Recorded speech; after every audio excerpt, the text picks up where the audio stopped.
Happy Sunday, everyone. Hope you're doing great. Welcome to another Sunday Musings. This one to talk about this crazy, controversial, apparently, idea of Joseph Smith being a treasure seeker or a money digger. Last week, for those of you on X, which is probably few of you, perhaps, there was a big blow up in Mormon X world. I asked my wife, I asked some other people who aren't really heavily on X, hey, did you catch wind of this? Nobody did. This apparently was confined mostly to the LDS world on X. It started actually, though, from TikTok. There was this girl who posted a video in which she said that every religion has a shady past, not just Mormons. Someone screenshotted it, this gal named Sister Slay on X, and she posted that image and then said, of all the major denominations, the Church of Jesus Christ of Latter-day Saints might just have the least shady history. You can see the view count on that particular tweet, 1.1 million views. This thing kind of blew up, but it wasn't because she has a large following. It was because her post was quote tweeted by one Cabot Phillips. He is a senior editor at the Daily Wire. He's not LDS. He's kind of evangelical Christian. Here's his post. Before founding Mormonism, Joseph Smith ran a scam business using a magical seer stone, quote unquote, which he said directed him to buried treasure on people's property. In 1826, he was put on trial for ripping so many people off. In 1827, he just happened to dig up the golden plates that became the Book of Mormon. Totally not shady, 4 exclamation points. Okay, well, look, I don't know Cabot personally, directly. I don't think I've ever met him or talked to him, but I used to employ his wife, interestingly enough. She helped us on the Teletwins a little bit. So from what I know indirectly, Cabot's a good dude, though, like many people who are not members of our church, often taking their talking points from the weakest, most tired, so-called anti-Mormon screeds that have long been debunked and long been addressed. But, oh, it's this new revelation, right? When someone says it so conclusively as if they've got, like, the winning argument. The problem with Cabot's tweet is that it is full of inaccuracies. There wasn't a business that Joseph ran. He stole, Josiah Stowell, who we'll talk about, employed Joseph. He approached Joseph after hearing about Joseph's gift of being able to see things. Joseph wasn't going around advertising his services. He wasn't, hawking his wares, saying, hey, come hire me. I'll do this for you. He was approached by Josiah Stowell. Joseph apparently was also the one who called off the dig, which isn't really something that a fraudster would do. You would think the fraudster, the con man, would keep the ruse going to try and milk them for more money. Joseph was never put on trial. What we'll talk about, what happened, was a pretrial hearing.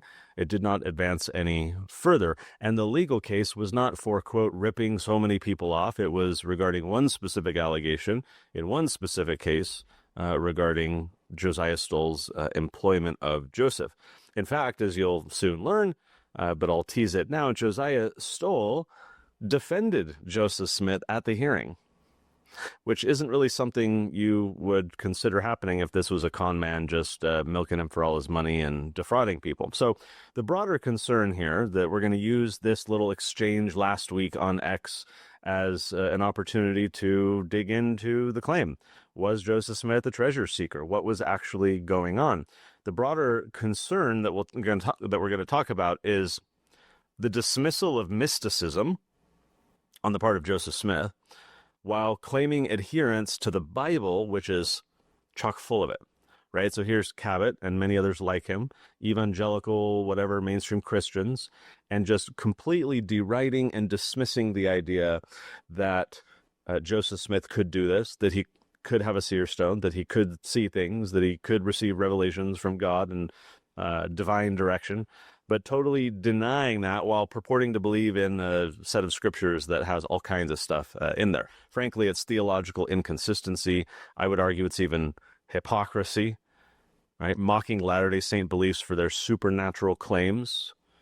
In Cabot's case, shady with 4 exclamation points, while simultaneously affirming equally or more mystical claims in their own Christian canon, in the Bible, the Old Testament and the New Testament. More on that in just a moment.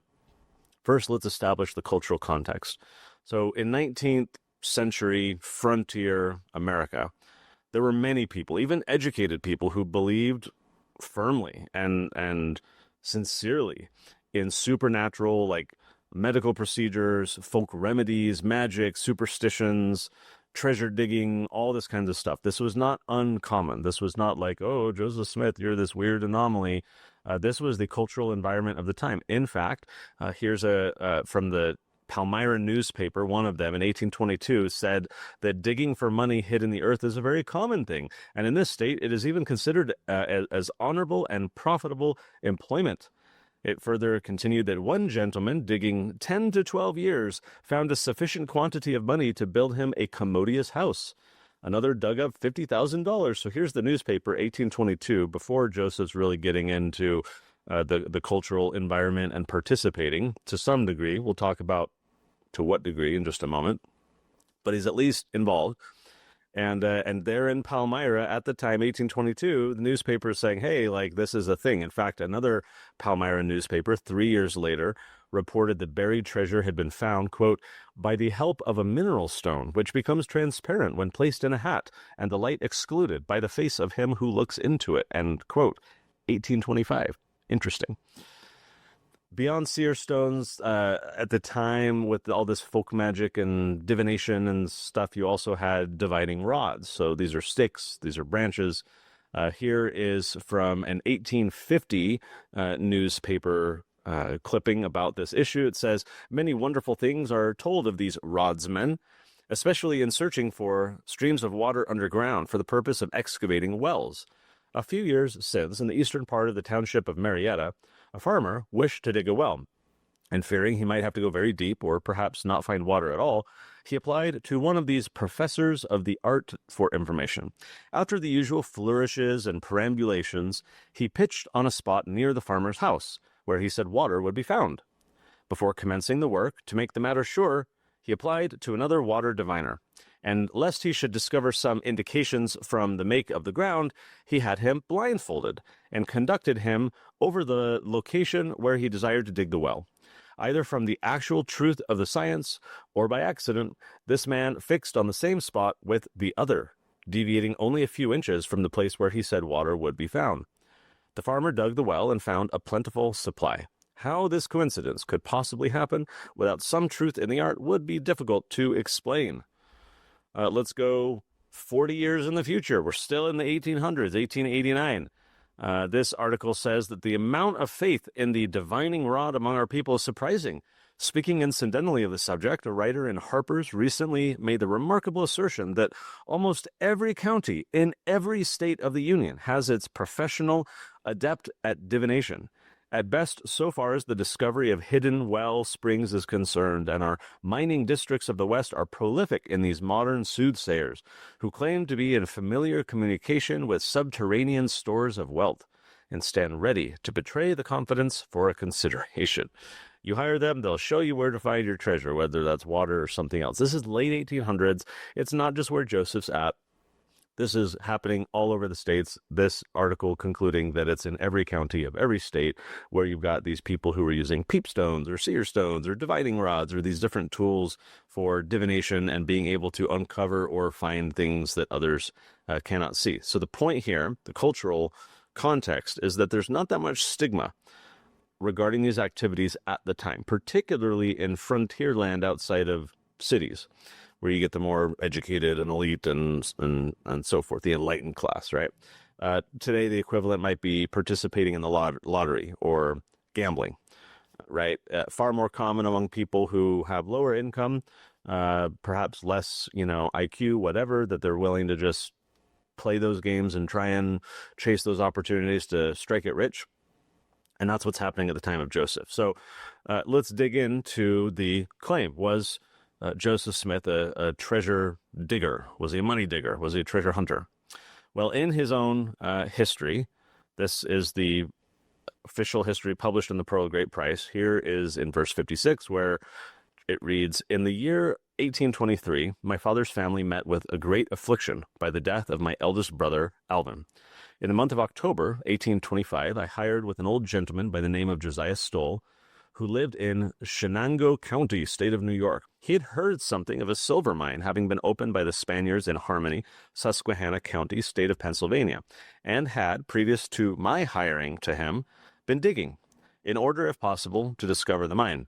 After I went to live with him, he took me with the rest of his hands to dig for the silver mine, at which I continued to work for nearly a month without success in our undertaking, and finally I prevailed with the old gentleman to cease digging after it. Hence arose the very prevalent story of my having been a money digger. So that's from Joseph's own history. He's 18 years old, by the way, at the time. This, among many other questions, was frequently being asked of missionaries and the apostles as they were going around preaching, to the point where in the Elders' Journal, which was a periodical, kind of a newspaper that was sometimes published, these elders in 1838 put together a list of frequently asked questions, you might say. They called these a few questions which are daily and hourly asked by all classes of people whilst we are traveling. And in question number 10, it says, was not Joseph Smith a money digger? And the answer that they provided in the Elders' Journal was yes, but it was never a very profitable job to him, as he only got $14 a month for it.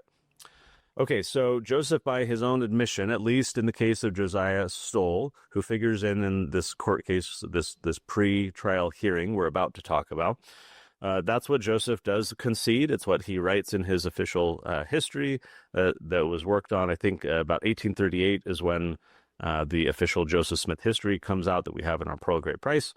And so this is clearly still a question. Again, Elders' Journal, right? Same timing. That's 1838. The Joseph Smith papers, the historians and scholars working on compiling all these records, they conclude in their write-up of this that by 1825, again, that's when Joseph starts working for Josiah Stoll, they say that by 1825, Joseph Smith had a reputation in Manchester and Palmyra, New York, for his activities as a treasure seer, or someone who used a seer stone to locate gold or other valuable objects buried in the earth. Okay, now it's important to note that claim that by 1825 Joseph Smith was widely known or had a reputation, they say, right, in these two cities in New York for his activities as a treasure seer. The Joseph Smith paper editors are relying for that claim on a record of the court case, the pre-trial hearing we're about to get into. This is an 1826 court hearing. There is no original record, by the way, of this case.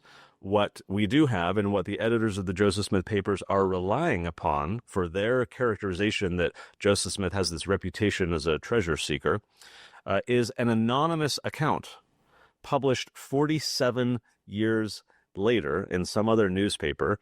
About a decade or so after that, it's then published in a Utah newspaper produced by evangelicals who are hostile to the Mormons, to kind of, poke at the Mormons and say, oh, look at Joe Smith, he was a treasure digger. But the first publication of this anonymous account of the 1826 court case involving Joseph Smith and these claims of treasure hunting, treasure seeing, came 47 years later and anonymously by someone who doesn't have any evidence that they were party to the case, that they were a witness, or anything like that.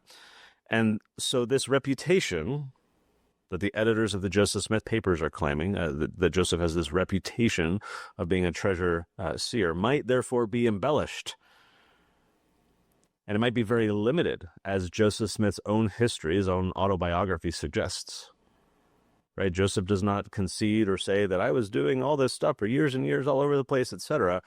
The historians are relying entirely on a record nearly half a century later, anonymously published by sources that do not appear to be at all friendly to Joseph Smith and to the Mormons. So take that for what it's worth.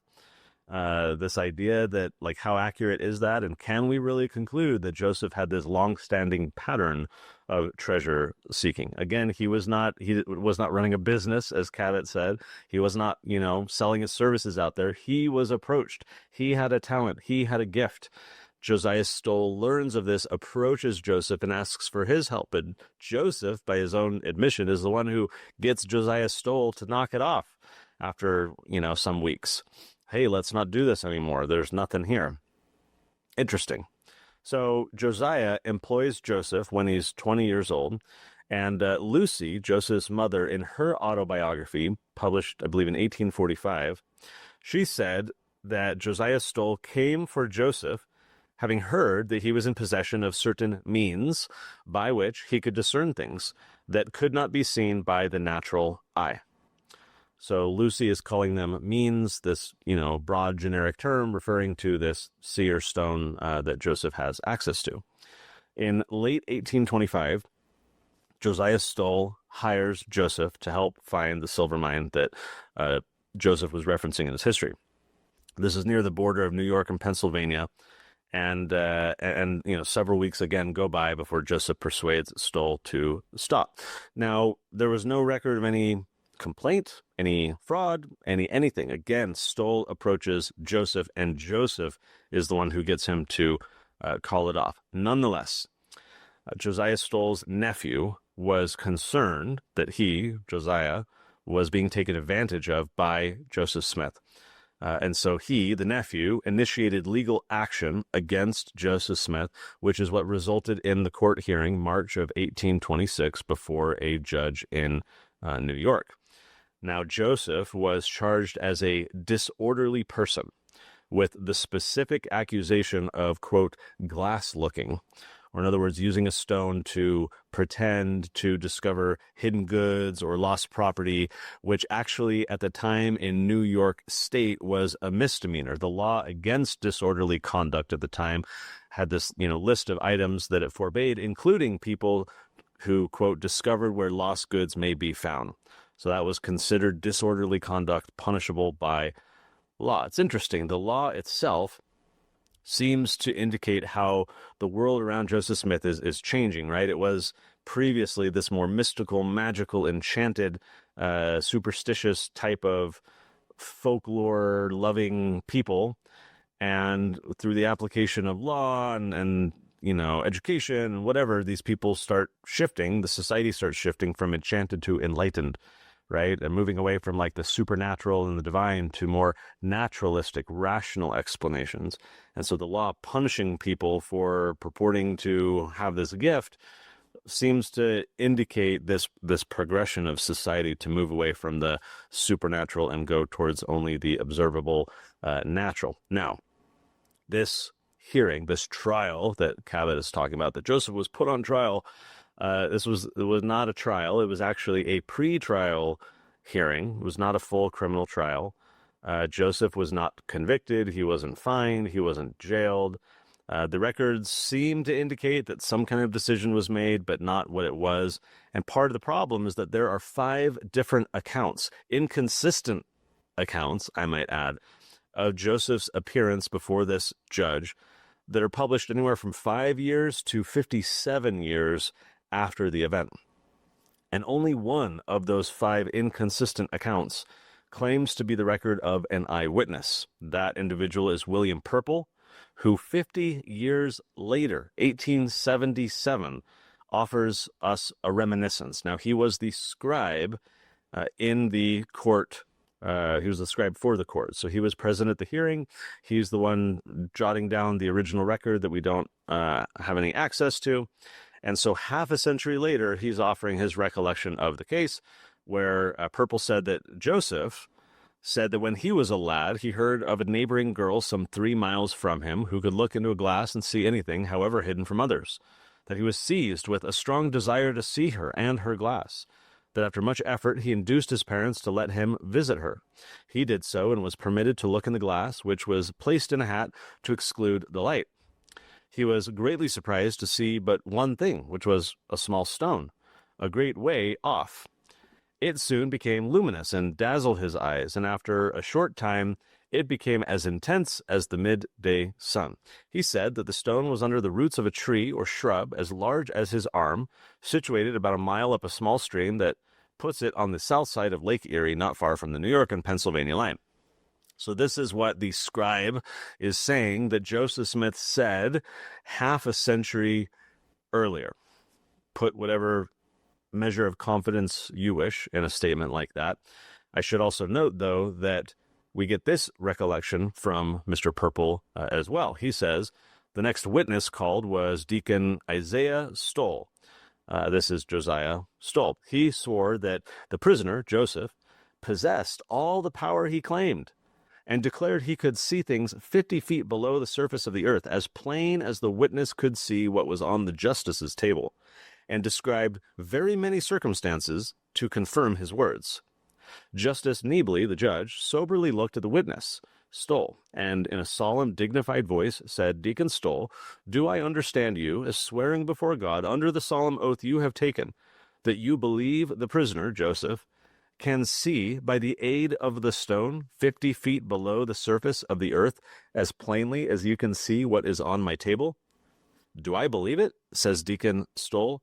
Do I believe it? No, it is not a matter of belief. I positively know it to be true.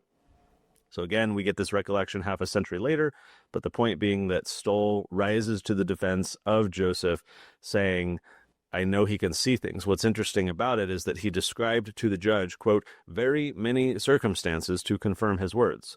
So he basically has a specific allegation regarding Joseph's ability and then unloads on the judge all kinds of examples or instances that he had witnessed, presumably, that he had knowledge of, that confirmed his words. So he's backing up his claim with evidence. We're not getting that level of detail 50 years later from the scribe. We don't have the record where he's, saying that and getting a verbatim transcript of any kind. But Purple's recollection 50 years later is that Josiah Stoll told the judge, hey, here's all these reasons where I know that Joseph is not engaged in disorderly conduct. He's not pretending. He's not defrauding. This guy actually has this gift, and that's why I approached him. That's why I hired him. Now, of these 5 sources of the court hearing, a couple of them, not from witnesses, again, say that Joseph was found guilty, including that, 47-year later newspaper anonymous account that I referenced earlier. That one says at the very end that Joseph was found guilty, right? Now, Purple, for his part, who's the only witness from whom we have any kind of record around this trial, Purple says that Joseph was discharged. In other words, he wasn't found guilty. He wasn't found innocent. He's just let go. His case, I would think his retelling is likely accurate. Maybe not the specific details of what Joseph said or what Stoll said 50 years later. Perhaps the substance of what they said, right? He got accurate. But certainly the outcome, that's very easy to remember even 50 years later, because that's a binary thing, basically. Is it guilty or not? So it's likely that Joseph wasn't actually found guilty. And, it's likely that there was no evidence even presented that Joseph was anything other than what he claimed to be. Right? The Purple account, mind you, this 50-year-old later recollection, is not really friendly to Joseph. It's not a pro-Mormon thing by any stretch of the imagination, but it acknowledges at the end that Stoll, his testimony could not be impeached, therefore the prisoner was discharged. Stoll believed that Joseph had this gift. He had evidence, he had examples that he offered, and the judge reviewing that in a pre-trial hearing, this is not a criminal trial, concluded that there was insufficient evidence to convict, and therefore Joseph was discharged. Okay, so Cabot then goes on to say, the trial, and then, 1 year later, how conveniently, Joseph finds these gold plates. So let's dig into that. Let's go again to Joseph's autobiography, his history. We'll go to verses 28 and 29 of the history. I was left to all kinds of temptations, and mingling with all kinds of society, I frequently fell into many foolish errors and displayed the weakness of youth and the foibles of human nature, which I'm sorry to say led me into diverse temptations, offensive in the sight of God. In consequence of these things, I often felt condemned for my weakness and imperfections when, on the evening of the above-mentioned 21st of September, after I had retired to my bed for the night, I betook myself to prayer and supplication to Almighty God for forgiveness of all my sins and follies, and also for a manifestation to me that I might know of my state and standing before Him, for I had full confidence in obtaining a divine manifestation, as I previously had one. Of course, referring to what we call the first vision years earlier, where Heavenly Father, God the Father, and Jesus Christ visits Joseph to basically set him on this path and tell him not to join any of the other churches, that they were all corrupt and that the gospel needed to be restored. So here, Joseph is referring to the angel Moroni, who's about to come in to visit Joseph. But Joseph is admitting weakness,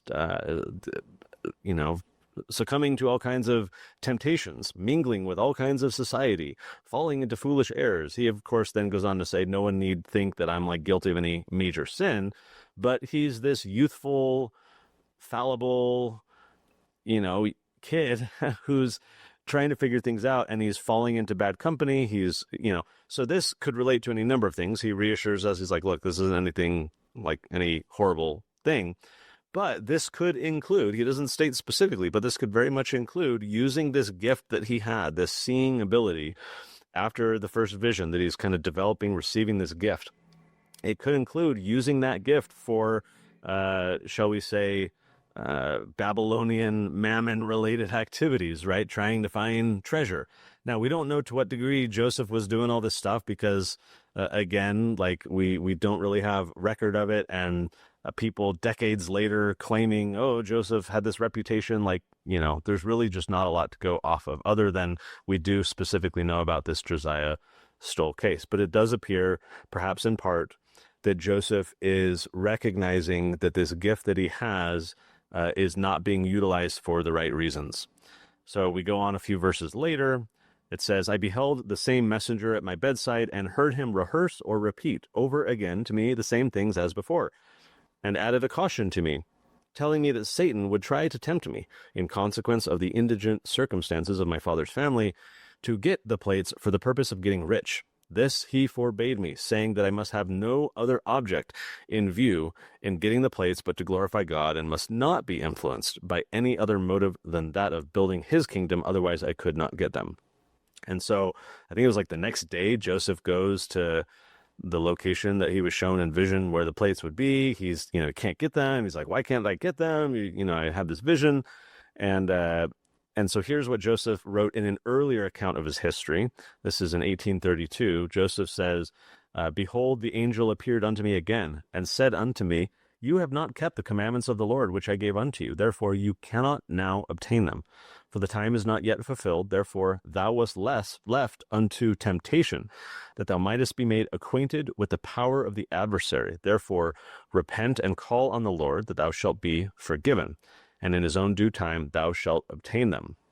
For now, Joseph says, I had been tempted of the adversary, and sought the plates to obtain riches, and kept not the commandment that I should have an eye single to the glory of God. So Joseph, by his own admission, is guilty of the very thing he was warned against by Moroni. He's this poor guy. He's previously, apparently, to some degree, using this gift that he's been given to try and find treasure. He never finds any, by the way. So that's kind of interesting that purportedly all these people keep involving Joseph in all this treasure seeking, and yet there's zero record or allegation that hey, we struck it rich, we found anything, right? There's just nothing. And so he never finds any, but it appears that Joseph may be considering that he's using this gift in unholy ways, that he's trying to use it to seek riches.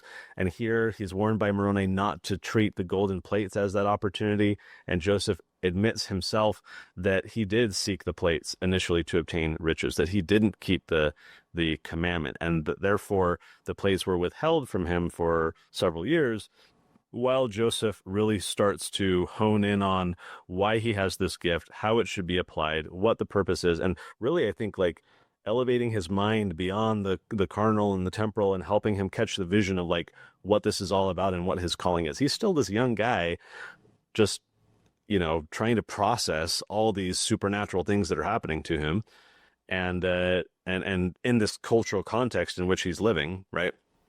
And so he's having to wade through all that and shed his own traditions of the fathers and his own beliefs that led him down these initial wrong paths.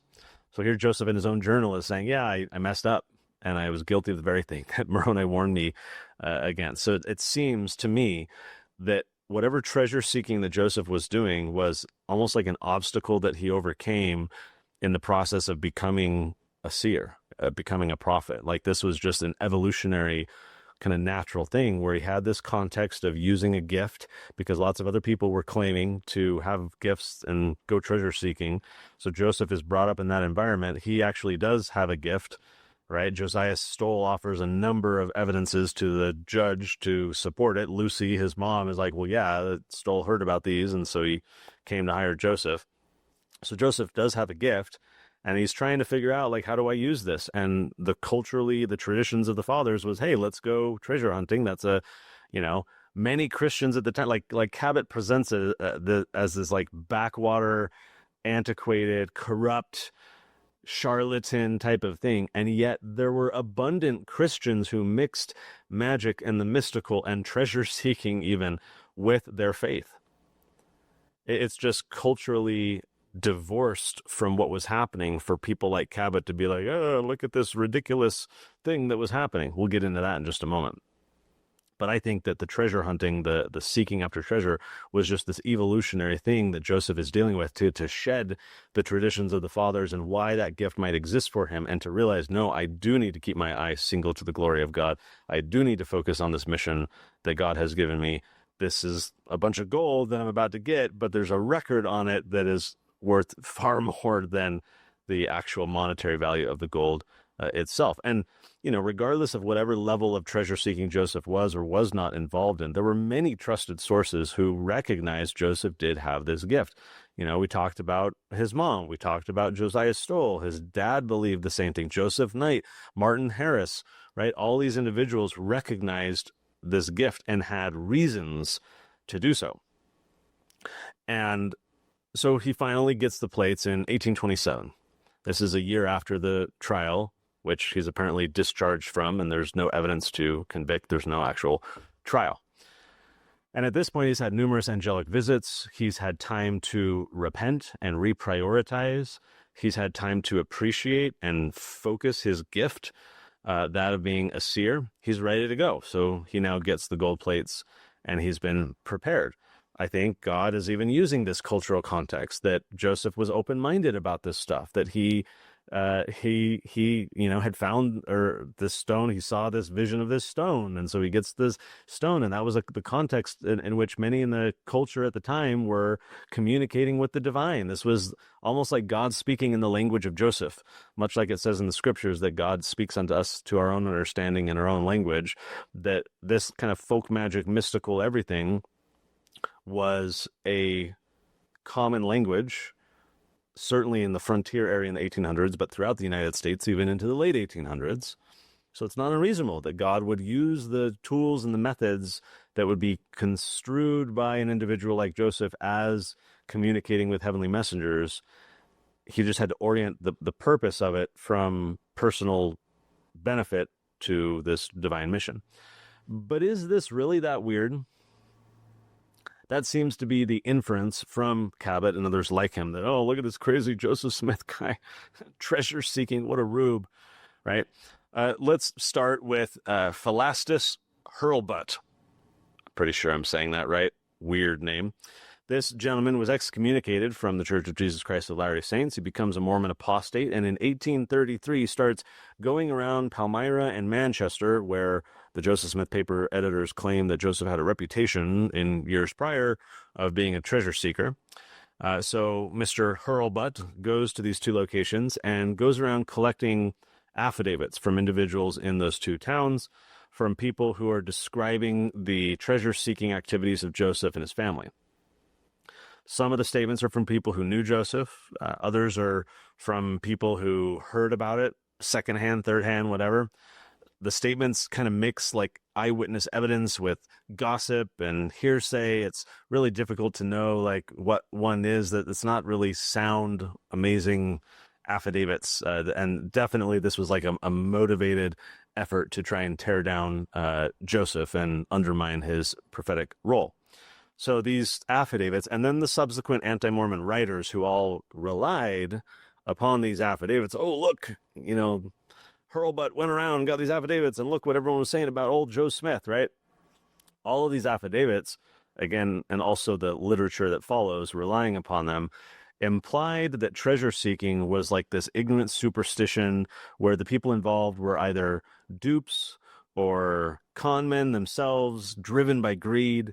That is the allegation. That is the insinuation in these affidavits. Oh my gosh, look at Joseph Smith. Look at his family. They're either ignorant or they're con men. They're stupid. They're just, whatever, right? Now, at the time that, in past decades, the historians for the church, or the more broadly Mormon historians, would get defensive about the allegations of Joseph being involved in treasure seeking. And by being defensive against these claims, they were actually validating them because they were agreeing with the premise that treasure seekers were greedy, superstitious con men. Right? Therefore, the Mormon historians at the time were like, there's nothing to see here. This isn't accurate, blah, blah, blah. This is long before Joseph Smith papers, before the internet, before all kinds of additional information. So they were going off of what they had at the time. But the historian class amongst the Mormons were just, no, Joseph wasn't involved in that. But they're validating that, like, no, a true prophet of God would not have been doing stuff like that, right? And I think to some degree, like, it's understandable that they would have this response, because as we go throughout the 1800s, even though I shared that 1889 newspaper saying, oh, every county has a rodsman who uses a divining rod, more broadly, prevalently, especially in the cities, magic is being widely discredited, right? This mystical stuff is just considered only for the dupes, only for the con men who are trying to use it to, get some money from someone. And so then as additional evidence surfaces that Joseph and his family was involved in some degree of treasure seeking, that caused problems for these historians who had created in their mind and the mind of their readers this idea that, this is beneath Joseph. This did not happen, right? Because that type of activity can't be associated with someone who's a prophet of God. So they're actually validating the criticism by taking that approach, rather than being more open-minded and recognizing that, okay, sure, that was the culture of the time. It's a means by which the Lord could communicate with someone. It doesn't negate the fact that Joseph could have had the gift and used it improperly, perhaps at first, and then with coaching and time and repentance, using it for a more focused reason. What's so crazy about that? Here's this quote I found from one of the articles about this. It says that it can be hard to see past our own sense of scientific certainty, escape our assumptions about what is possible, and overcome a feeling of superiority that regards people in the past as more primitive and less informed in order to understand the world as Joseph Smith and many of his peers experienced it.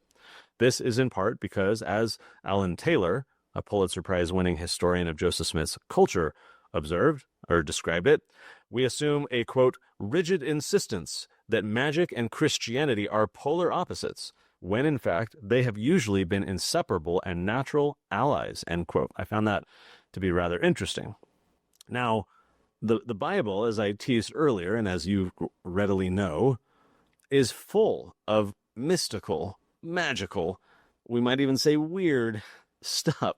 We've got a talking donkey, a woman turning to a pillar of salt, a virgin giving birth, a person coming back to life after being dead, a man who lost his strength when his hair is cut, the Red Sea parting in two, water coming out of a rock, Daniel being preserved in the lion's den, a burning bush that isn't consumed by the fire, a pillar of cloud by day, a fire by night, a dead man who's revived by touching some bones, three men who are unharmed in a fiery furnace, a fourth figure appears, water turned into wine, feeding 5,000 people with 5 loaves and 2 fish, demons entering a herd of pigs, Pentecost tongues of fire and language, sick people healed as Peter's shadow passes over them, over and over and over and over again. There's so many more examples of what we might call mystical or supernatural or magic. Is it any how can someone who claims to believe in the Bible and all of these things happening, how can that same individual claim that it can't happen elsewhere, that it doesn't happen? I mean, it really requires this warped view of Christianity that closes the canon, closes God's interaction with humanity, basically ascribes all of God's miraculous revelations to the past, that we are either not worthy or whatever, that God doesn't do this stuff today, therefore he couldn't have with Joseph Smith. It's such a ridiculous, reductive approach to considering God's interaction with his children. And so, yes, the Bible is full of these examples. Therefore, it is plausible that it could have happened and been done with Joseph Smith. So we get criticisms like Cabot's. And it reminds me of another part from Joseph Smith's history, where he says that Moroni called me by name and said unto me that he was a messenger sent from the presence of God to me, and that his name was Moroni, that God had a work for me to do, and that my name should be had for good and evil among all nations, kindreds, and tongues, or that it should be both good and evil spoken of among all people. And so here you get a critic, someone who's not a member of our church. Oh, you're a treasure digger. Joseph was just this con man who claimed to be digging up treasure, and then lo and behold, a year later, he finds some treasure, or so he claims, in the ground, right? And so in response, on X at least, all these members of the church just gang-piled on Cabot. And to a large degree, I think rightly so. I think he deserved it. It was just this recycled mishmash of ridiculous perspective and talking points that can easily be addressed and debunked. And so he's getting gang piled, and all these people are replying. That's why the post got driven up to over 1 million views, because members of the church are responding to the comments. They're quote tweeting it with their own remarks, and they're rising up in defense for Joseph, right? Because here Joseph's name is being had for evil among all nations, kindreds, and tongues. People who are claiming that Joseph was this weird con man. He was a fraudster. He was a charlatan. That he was, this treasure digger. And so members of the church, rightly so, rise to Joseph's defense against his enemies. They didn't really engage with like the particular point so much. It was more of like this superficial, how dare you, right? And tons of people were like canceling their Daily Wire subscriptions as a result. And, don't give your money to people who hate you kind of thing, which is ironically from the Daily Wire itself that says that to sell their shaving kits and chocolates and whatnot. And so all these members of the church, in response to this senior editor from the Daily Wire, decided to drop their subscription. So you have all these members who largely, I think, are superficially responding in Joseph's defense rather than engaging in the specifics. There were plenty of people in the comments who were offering substance. I didn't at the time. I was traveling or something and just fired off a lazy tweet in response. But lots of people were rising to Joseph's defense. Now, there are many people, Christians like Cabot, or even our own members of the church, current or former members, who get the ick when they learn of Joseph's activities, right? Like, especially it's free of cultural context. They're judging what Joseph was doing with whatever treasure seeking he was actually doing from the context of their own postmodern, enlightened, rational sensibilities. Again, the culture at the time was like a totally different world. And so it's very easy to like, oh, you're a rube, you're a con man, you're a deceiver, you're an ignorant, buffoon for believing this stuff. And so whether it's members of the church feeling that way, or it's people who are not of our faith, like Cabot, who are feeling that way, there are plenty of people who have Joseph's name for evil regarding this treasure digging kind of stuff. But I can't help but point out the inconsistencies. I'm pointing out Cabot's inconsistencies, right, with claiming to believe in the Bible and all this supernatural stuff in it, and then attacking Joseph for being engaged in some supernatural stuff.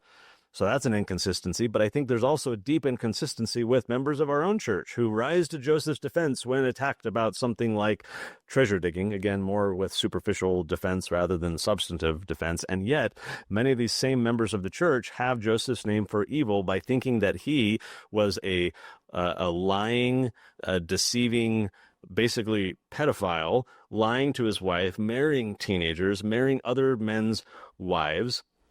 Like that Sister Slay post that triggered all of this with Cabot.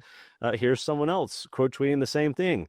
I said, except that part where the false prophet married other men's wives and a 14-year-old. Like, I'm assuming this person is not of our faith. That is the criticism. Joseph's name is had for evil, that he was engaged in this scurrilous, controversial, corrupt conduct. And so his name is held in derision by many people who are not of our faith. And yet plenty of people who are members of our church, most members of the church.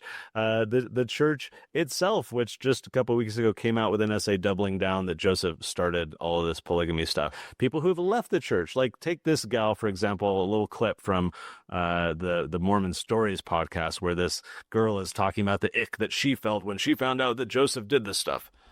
First time I really felt angry was when I learned about Zina Huntington.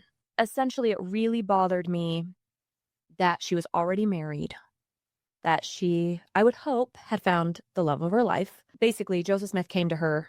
She was living at his house. She was helping out around the house. And he came to her one day and told her that she was to be one of his wives. And she rejected him. She said, I'm already dating somebody. We're going to get married. And he backed off.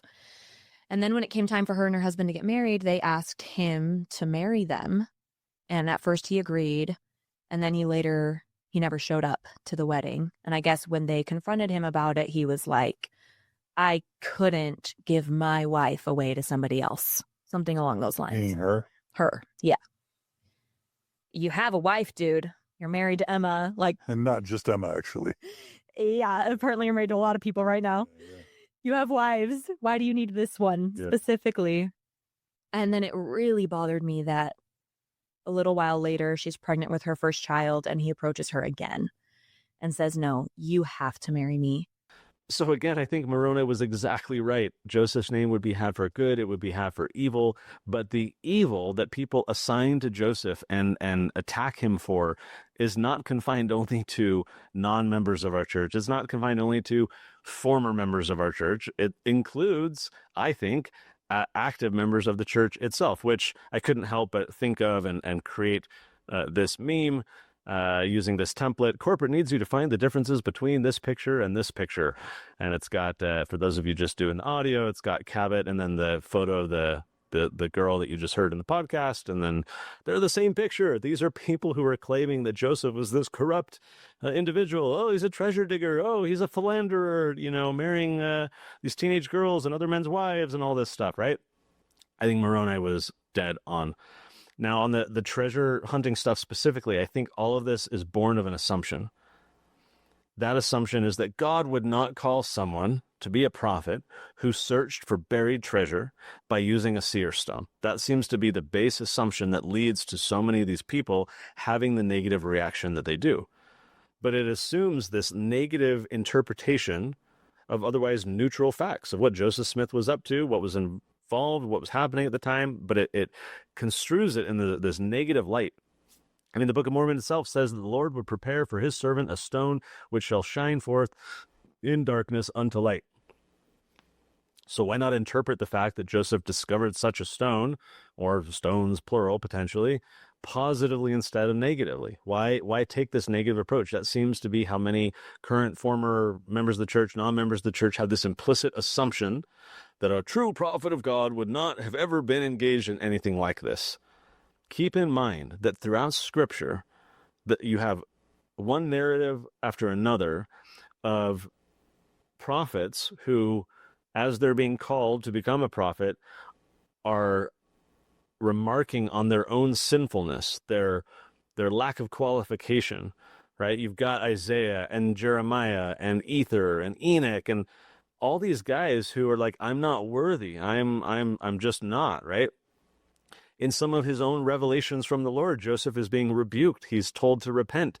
In his own histories, Joseph is confessing his sins. He's documenting his repeated repentance.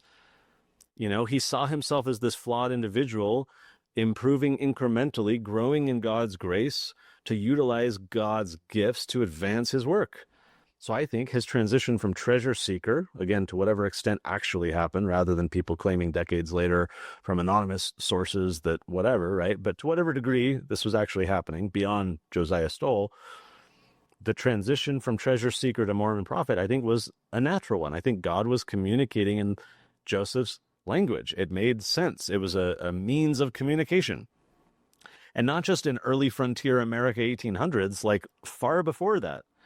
We historically are this anomaly in this secular, postmodern Enlightenment era where it's all logic and rationality, and we kind of undermine and discredit all of the supernatural and the divine.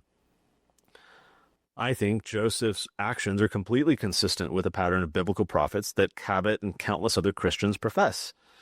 So to our Christian friends, I would say let's try for a little more theological consistency. Let's set aside the double standards where you're applying to Joseph something you're not applying to any of the biblical stories that you claim to be or true. For my final concluding thought, I want to read from an 1986 Mormon History Association presentation on this topic. This is by Alan Taylor, who's an American historian. He's not LDS, but he looked into all these things we're talking about, and I loved these couple of paragraphs. He says, early Mormons persisted in practicing magic because they nurtured a magical worldview where the material and the spiritual were interwoven in the same universe. But their cosmology was much more than the timeless occult. Indeed, it was imbued with the same spirit of rational inquiry that characterized late treasure seekers and the spiritualists. For in addition to spiritualizing matter, as did traditional magic, Mormon cosmology also materialized the spiritual. This rendered the supernatural ultimately comprehensible by purposeful human inquiry. As Joseph Smith wrote, there is no such thing as immaterial matter. All spirit is matter, but it is more fine or pure and can only be discerned by pure eyes. We cannot see it, but when our bodies are purified, we shall see that all is matter. He explained a spirit is as much matter as oxygen or hydrogen. He added, God the Father is material. Jesus Christ is material. Angels are material. Space is full of materiality. Nothing exists which is not material. In this view, miracles are not incomprehensible interventions from a distinct supernatural dimension, but instead natural phenomena that humans cannot yet understand, but eventually will if, through experimental religion, they pursue spiritual understanding. For like the late treasure seekers, early Mormons conceived of their faith as a progressive, scientific perfection of man's ability to comprehend the cosmos. I love that. Joseph was trying to connect heaven and earth. He was using the tools available to him. He was open-minded to everything that God could do to communicate with people. He was using the tools at his disposal. He was perfecting the gift that he had been given. He wanted to afford and encourage others to pursue the opportunity as well. The more I study about Joseph Smith, the more I come away realizing and concluding that he was a true prophet of God, following the biblical pattern, where, including, among other things, he was attacked. No wonder Moroni said his name would be had for evil among all kindreds and tongues and nations and people, including members of the church, people, right? No wonder, because that is the pattern.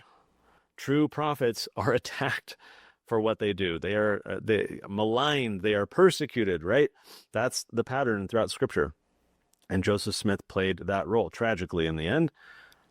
But I see what he did, not what people said decades later of what he did, not reminiscences and anonymous accounts and all the, in which there may be some truth. I'm not saying everything decades later is false or everything from an anonymous account is false. Absolutely not.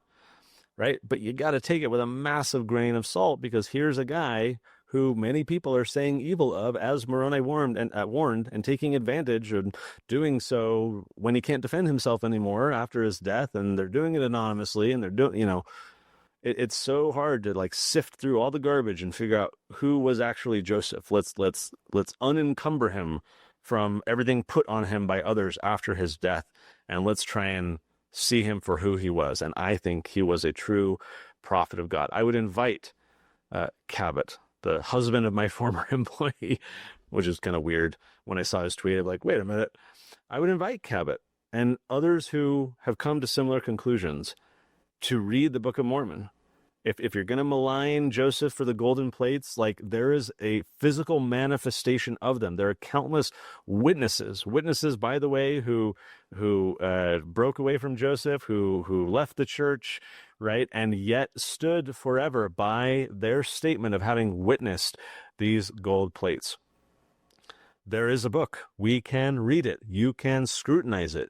You can pray about it. Like, it exists. It has to be dealt with. It is such an amazing gift for those like myself who think with a bit more of a logical and rational mind, not to simply take Joseph at his word, or, oh, he blessed these people, or, oh, he found his lost keys one day or whatever. Like Martin Harris, one of his evidences for Joseph having the seeing gift was he dropped like a pin in some rocks, and he couldn't find it.